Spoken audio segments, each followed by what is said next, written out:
Jean-Louis Margolin est avec nous en studio. Bonjour Jean-Louis Margolin. Bonjour. Jean-Louis Margolin, je vous présente succinctement. Vous êtes maître de conférences en histoire contemporaine à Aix-Marseille Université et chercheur à l'Institut de recherche asiatique, l'IRASIA, associé au CNRS. Jean-Louis Margolin, nous allons parler d'un de vos articles que vous avez pu écrire pour Asialist, qui est un média d'information, et dans lequel vous parlez à travers deux œuvres cinématographiques qui sont Silence de Martin Scorsese et Le Vénérable V de Barbet Schroeder. Vous parlez d'une vision, d'un regard malheureusement pardon, je vais y arriver. Occidentalo-centré, mais c'est un peu Voilà, dur à dire. difficile à dire. Ouais. Alors justement, pouvons-nous revenir sur ces deux œuvres, à commencer par Silence. Pouvez-vous nous présenter cette œuvre et l'avis que vous avez eu de cette œuvre, de votre point de vue d'historien, et puis ensuite revenir sur justement ce regard, cette critique qui est selon vous tombée à côté de quelque chose d'essentiel concernant cette œuvre. Oui, tout à fait.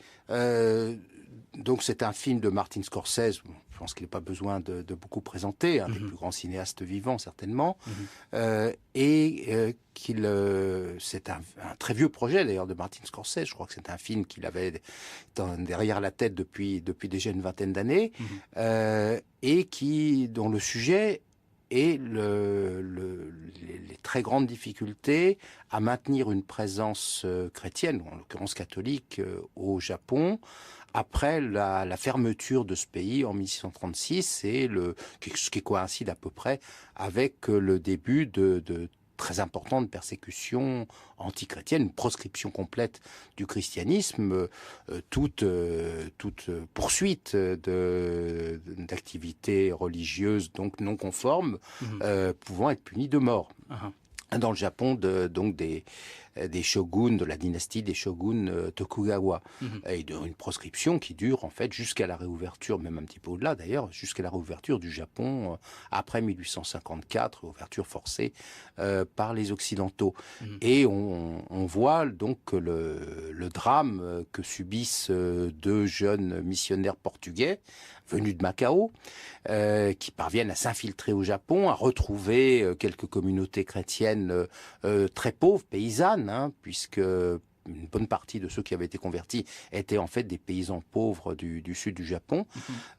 Et on voit finalement leur échec. Enfin, l'un est assez rapidement tué par les Japonais qui les capturent tous les deux. L'autre est, si je puis dire, retourné de façon ambiguë, puisque la toute dernière scène montre que ce retournement n'est peut-être pas complet.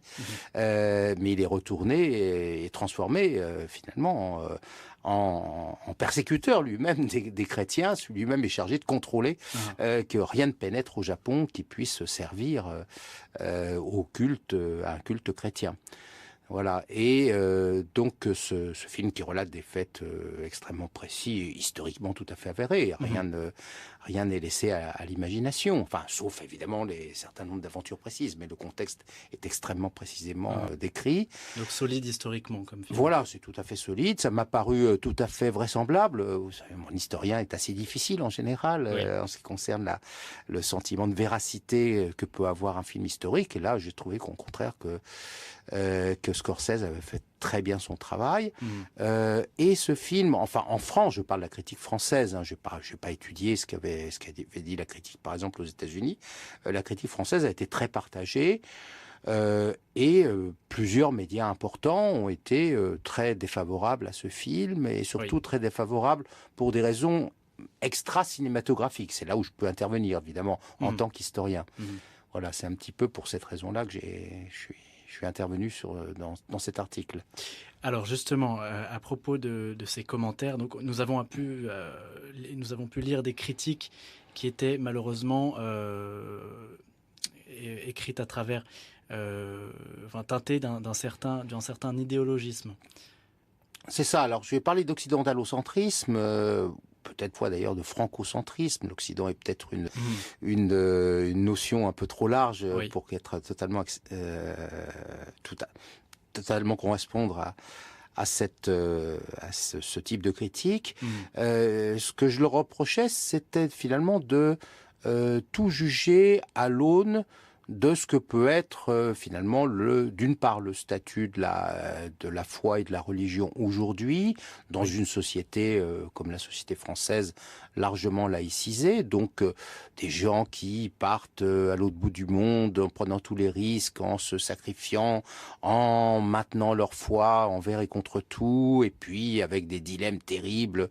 Est-ce que je dois justement maintenir ma foi au prix du massacre? C'est comme ça que ça se pose dans le film, du massacre de toutes mes ouailles, de tous ces villageois que j'ai essayé de maintenir dans le christianisme et d'aider concrètement à leur demande, hein, bien sûr. Ce genre de débat, en fait, a été complètement escamoté et même, là, une certaine indignation de ma part, retourné en, d'une part, une sorte de persiflage sur le côté complètement archaïque, absurde de ce genre d'attitude, et puis en finissant par conclure, au fond, les Japonais avaient bien raison d'essayer de se débarrasser de ces gens qui venaient chez eux de l'autre bout du monde, les embêter, et puis essayer de leur imposer une religion totalement contraire à leur tradition. Et ça, c'est quelque chose qui, tout à fait factuellement, est très éloigné de la réalité, au-delà du caractère assez odieux que peut avoir le fait d'approuver des persécuteurs, des gens qui ont vu, de façon tout à fait ouverte dans ces films, et encore une fois, c'est tout à fait attesté historiquement, infligent des tortures épouvantables, torture physique, torture morale, et puis infligent tout simplement la peine de mort à un grand nombre, justement, des gens qui tombent entre leurs mains, accusés de maintenir vivant le christianisme. Ce qui m'a choqué, c'est le fait que d'une part, on n'ait pas perçu que cette histoire, tout simplement, du film Silence, provient d'auteurs japonais eux-mêmes. C'est pas été inventé par Scorsese. C'est un romancier japonais qui en a fait un livre qui a eu un très grand succès au Japon, un best-seller vraiment, et qui avait déjà fait l'objet à la fois d'un opéra et d'un film au Japon même. Donc on peut pas dire que c'est quelque chose qui vienne une problématique qui vienne de l'extérieur. Et puis d'autre part, c'est quand même se fermer totalement au fait que, par exemple, le bouddhisme est lui-même venu, alors certes 1000 ans plus tôt que le christianisme, mais il est venu lui-même de l'extérieur, et il s'est d'ailleurs heurté dans certaines circonstances, y compris au XIXe siècle, à des persécutions assez importantes de la part de la religion, des adeptes de la religion traditionnelle du Japon, le Shinto, qui ont considéré, là aussi, que c'était une religion étrangère. Et puis enfin, dans une société ouverte comme la nôtre, qui peut considérer qu'il y aurait des traditions, des religions parfaitement autochtones et que tout ce qui viendrait de l'extérieur serait quelque chose d'haïssable. Donc la seule explication que je pouvais avoir à ce genre de réaction, c'était au fond qu'on avait une sorte d'occidentalocentrisme inversé. J'insiste sur le terme inversé, où en fait, a priori, tout ce qui venait de l'Occident, et en particulier, il faut bien le dire, tout ce qui venait de cet Occident traditionnel qu'on attache à tort ou à raison, à la fois à tort et à raison, à l'Europe chrétienne, était quelque chose d'haïssable et qu'il fallait absolument balancer par-dessus l'épaule si on voulait être en quelque sorte moderne, ouvert à l'autre, antiraciste, etc. Et c'est un peu ça qui a motivé donc ma réaction. Voilà, nous arrivons déjà à la fin du temps imparti, Jean-Louis Margolin. Je précise pour les auditeurs que dans votre article, vous étendez votre regard critique au film de Barbet Schroeder, Le Vénérable W, article que nous relayerons sur la page Facebook de l'émission. Un grand merci, Jean-Louis Margolin, pour votre décryptage. Je vous en prie. Merci à vous.